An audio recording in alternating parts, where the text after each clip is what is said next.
தமிழ்நாட்டிலேயே மயிலாடுதுறை மாவட்டம் தான் மிக மோசமான காலநிலை மாற்றத்தை சந்திக்க போகுது. இதை எதிர்கொள்றதுக்கு தமிழ்நாடு அரசு டிஸ்ட்ரிக்ட் கிளைமேட் ஆக்ஷன் பிளான் அப்படிங்கிற ஒரு பிளானை அறிவிச்சிருக்காங்க. தமிழ்நாட்டிலேயே மயிலாடுதுறை மாவட்டத்துக்கு மட்டும்தான் இந்த பிளான் அறிவிக்கப்பட்டிருக்கு. அண்ணா பல்கலைக்கழகமும் தமிழ்நாடு சுற்றுச்சூழல் துறையும் இணைந்து இந்த திட்டத்தை வெளியிட்டு இருக்காங்க. எதனால மயிலாடுதுறை தேர்ந்தெடுக்கப்பட்டிருக்கு அப்படின்னு பார்த்தோம்னா, மயிலாடுதுறை மாவட்டத்தில் தொடர்ந்து கடல் நீர் மட்டம் உயர்ந்துகிட்டு இருக்கு. காலம் தவறி மழை பொழியுது. கோடை காலங்களில் வழக்கத்தை விட அதிகமான வெப்பம் நிலவுது.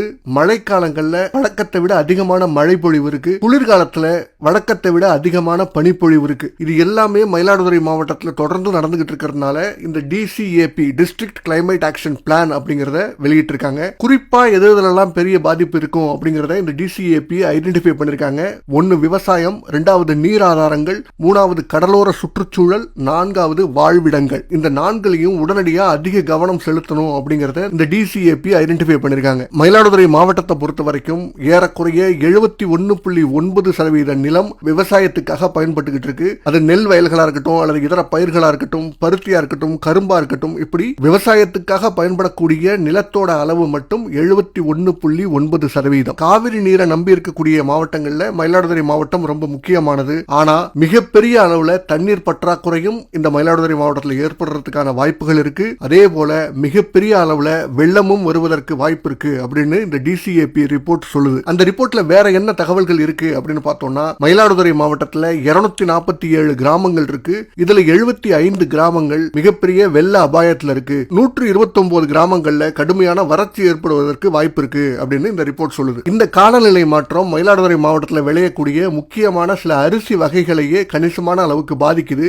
உதாரணத்துக்கு குறுவை சாகுபடியில ஏடிடி 43 நெல் ரகம் 8-11% வரைக்கும் சரிவை சந்திக்கும் அப்படின்னு சொல்றாங்க. சம்பா சாகுபடியில ஏடிடி 54 அப்படிங்கிற நெல் கிட்டத்தட்ட 14% வரைக்கும் விளைச்சல் குறையும் அப்படிங்கறதையும் இந்த அறிக்கை சொல்லுது. மயிலாடுதுறை மாவட்டத்தில் இருக்கக்கூடிய தண்ணீர் பிரச்சனை அப்படிங்கிறது ரொம்ப முரணா இருக்கு. காரணம் என்னன்னா, இந்த மாவட்டம் முழுக்க காவிரி நீரால தான் மிகப்பெரிய அளவுல பயனடையுது. ஆனா இன்னொரு பக்கம் குறிப்பா கடலோர பகுதிகளில் நிலத்தடி நீரை எடுக்கிறது அதிகமாயிருக்கு. நிலத்தடி நீர்ல உப்புத்தன்மை சேர்ந்திருக்கிறதும் ரொம்ப அதிகரிச்சுக்கிட்டு இருக்கு. 2011 ஒப்பிடும்போது 2020 நிலத்தடி நீர் மட்டும் கணிசமா குறைஞ்சிருக்கு. இந்த மயிலாடுதுறை மாவட்டத்தை 5 பிளாக்கா பிரிச்சிருக்காங்க. 1 கொள்ளிடம், 2வது சீர்காழி, 3வது மயிலாடுதுறை, 4வது செம்பனார் கோயில், 5வது குத்தாலம். இந்த 5 பிளாக்ல செம்பனார் கோயில் பிளாக் தான் மிகப்பெரிய அளவுல பாதிப்பை சந்திக்கும். அங்கதான் மக்கள் தொகை அடர்த்தி அப்படிங்கிறது அதிகமா இருக்கு. நீர் ஓட்டத்துக்கான இடைவெளிகள் இல்ல. இந்த பிளாக்ல தான் பலவீனமான உள்கட்டமைப்பு இருக்கு. கடலுக்கு அருகாமையிலும் இந்த பிளாக் தான் இருக்கு. அதனால மிகப்பெரிய அளவுல பாதிப்பை இந்த செம்பனார் கோயில் பிளாக் சந்திக்கும் அப்படின்னு இந்த ரிப்போர்ட்ல சொல்லப்பட்டிருக்கு. ஒட்டுமொத்தமா மயிலாடுதுறை மாவட்டத்தை பொறுத்த வரைக்கும் மக்கள் தொகை அடர்த்தி அப்படிங்கிறது எப்படி இருக்கு அப்படின்னு பார்த்தோம்னா,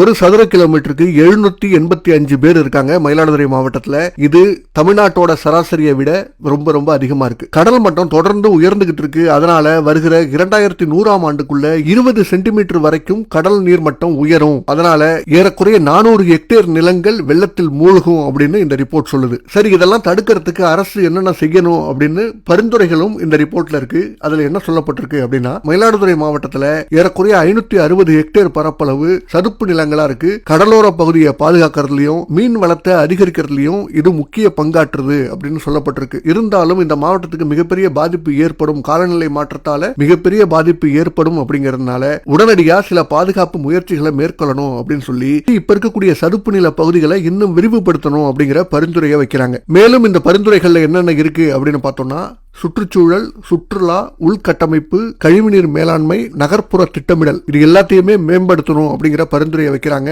கூடுதலா விவசாயிகளுக்கு சூரிய சக்தியில இயங்கக்கூடிய மோட்டார் பம்புகளை கொடுக்கணும். வருகிற 2030க்குள்ள 90,000 வீடுகள்ல சூரிய மின்சக்தியை நிறுவனம் அப்படிங்கிற பரிந்துரைகளை கொடுக்கறாங்க. மயிலாடுதுறை மாவட்டத்தில் 24 கிராம பஞ்சாயத்துகள் மிக அதிக அளவிலான ஆபத்துகளை சந்திக்கும் அப்படின்னு வகைப்படுத்தப்பட்டிருக்கு. 78 கிராம பஞ்சாயத்துகள் அதிக ஆபத்துகளை சந்திக்கும் அப்படின்னு வரையறுக்கப்பட்டிருக்கு. எப்படிப்பட்ட ஆபத்துகள் அப்படின்னு பார்த்தோம்னா, வெள்ளமா இருக்கலாம், வறட்சியா இருக்கலாம், மண் வளம் குன்றி போகலாம், விளைச்சல் மிகப்பெரிய அளவுல பாதிக்கப்படலாம். இது மட்டும் இல்லாம இன்னும் சில ஆபத்துகளையும் சொல்றாங்க. மயிலாடுதுறை மாவட்டம் தான் தமிழ்நாட்டிலேயே மிக மோசமான காலநிலை மாற்றத்தை சந்திக்கும். இந்த பட்டியலில் 2வது இடத்துல திருவாரூர் மாவட்டமும் 4வது இடத்துல நாகப்பட்டினம் மாவட்டமும் இருக்கு.